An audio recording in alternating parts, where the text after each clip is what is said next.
And welcome back to the Now Morning Show. Our next conversation is about your child and whether or not they need glasses. Or could it be something else? Joining us this morning is Optometrist Kareem Kasmally from the Eye Hospital to share a little bit more and also about an upcoming live panel discussion. Good morning, Kareem, and welcome. Good morning, Natasha, and good morning to Trinidad and Tobago. Thank you for being with us this morning. We appreciate it. So before we get into any really deep discussions, let's start with poor vision and how we can perhaps identify it in our children. So you will notice your children, they're scratching their eyes, they're rubbing their eyes, they're going close to the television, they're going close to the cell phone, they're going close to reading. You might find teachers in school say, well, the child not seeing, or they may even say the child isn't paying attention in school. So once the child can't see, they may not even think that there's a problem because to them what they're seeing is normal. But we as adults, we as teachers, as elders in society, we have to look at the signs and try to pinpoint if the child actually has an issue and not just think they're lazy or they're naughty or they're hardened. Kareem, what are the main threats to a child's vision? So the main threat that we see in Trinidad and Tobago and in the world would be refractive error, where a child could be either long-sighted, short-sighted, or have things like astigmatism. Also, there are some more serious things like lazy eyes or squints, or we refer to as cokey eye in local terminology. But all these things, Natasha, are correctable once we detect it and once we catch it in early stages. So as you mentioned that they're all correctable and tracking them in the early stages, when do you recommend we first start to have our children's eyes tested? I recommend as early as possible. It's important for you to take your children to their pediatrician where they will also look at the health of the eyes. But I would say from the time your child starts preschool, take them to the optometrist or the pediatric ophthalmologist where they can get a routine check, make sure everything is healthy, make sure the visual system of that child is functioning as we want it to. Kareem, are there some ways that parents and family members can test their children's eyes at home? Yes, of course, you don't need any fancy equipment at home to get an idea of if your child is seeing well. You can simply cover one eye, have them look at the television, have them look at a sign, a chart at home, and see if they can see it. And then you cover the other eye and also see if they can see it. You also want to check to see if, again, like I said earlier, if they're going very close to television and all that as well. All right, Kareem, let's go back a little bit earlier into our conversation where we spoke about the children's vision, but specifically when it comes to school. How does poor vision affect children when it comes to their school life? So about 80% of the classroom involves seeing. Sometimes if I take off my glasses and I'm talking to somebody, I have to put it back on in order to hear them because we depend so much on our vision. So when a child can't see well, it becomes an uphill battle.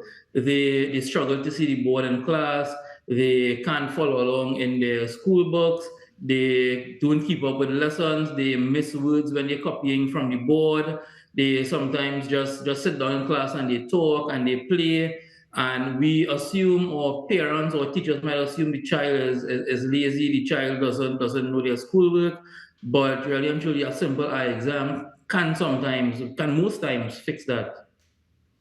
And we were speaking a little bit earlier, one of the things you mentioned was taking your child to the pediatrician to get their eyes tested. Now, many parents normally wait until some sign is shown. What's the earliest age that we should get our children's eyes tested, particularly? So I would say as early as 6 months when you go to your regular pediatrician checkups, your pediatrician can look at the eyes and look for certain defects in the eyes. But I would say once your child can talk, once your child can move around and they start preschool, you can take them to the optometrist or the ophthalmologist for that routine check, where we will assess their vision and also see if they have a refractive error or any underlying issues with the eyes that we can potentially fix and help that child long term. Do you have any tips that you could share with us this morning as to how we can start to maintain a healthy vision? Yes, especially in children. Children nowadays, everybody is on the phone. Adults, we are on the phone, so children, they want to be on the phone. Near work in general is not something that we want to encourage in children. So too much near work. So what I would advise the parents is children have to study their schoolwork. So that is near work. They have their homework to do when they come home. They're reading a book and so on. That's near work. So limit the amount of leisure near work. So limit the screen time, limit even the leisure reading. If you like to read novels and so on, you want to also limit that. And you want to hold that near object, that book, that phone, about 40 centimeters or so away from the face. You don't want to have it too close because increased near work can induce something called myopia. And myopia is such a big thing where throughout the world we're doing research on myopia or short-sightedness. And researchers predict that by the year 2050, so 25 years from now, 50% of the world would be short-sighted. And that's because of the amount of increased near work that especially children are doing now, more than we would have done, say, 10, 15 years ago. Kareem, can you just break down the difference between short and long-sightedness?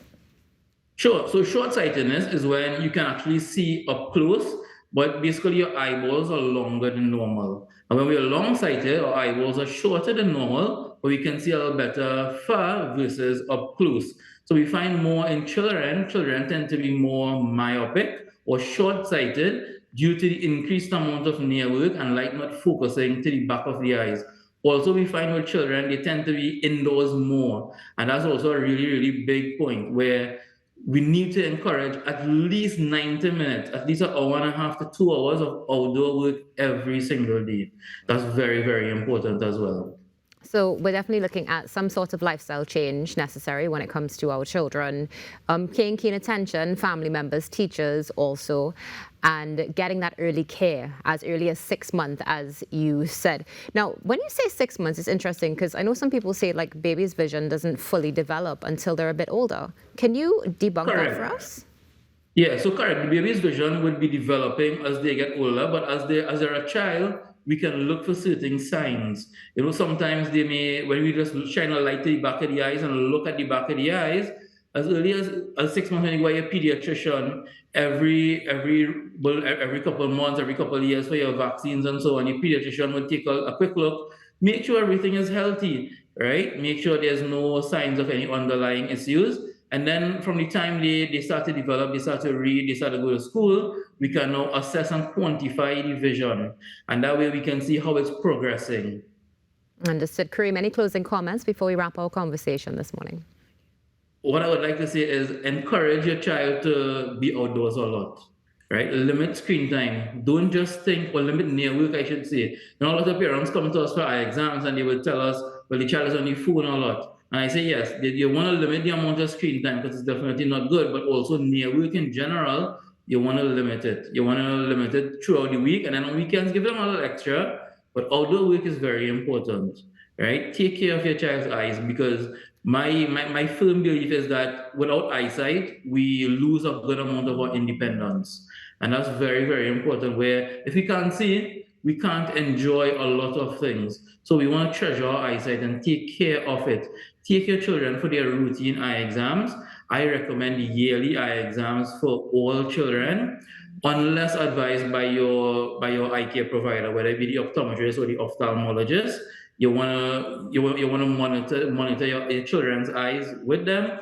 Make sure that their vision is good. Change their glasses when it needs to be changed. Because the longer the child goes uncorrected or undercorrected, the more the vision problem can progress. So it's very important to take them for routine eye exams and increase outdoor work. The most important thing I could say is increase outdoor work for those children. Kareem, well, thank you very much for joining us. Have a wonderful day. Thank you very much for having me. You as well. Take care. Kareem Kasmally, optometrist, with us this morning, speaking about your children's vision and how you can identify maybe some of the issues that may be created. Stay tuned. There's more coming up after this break.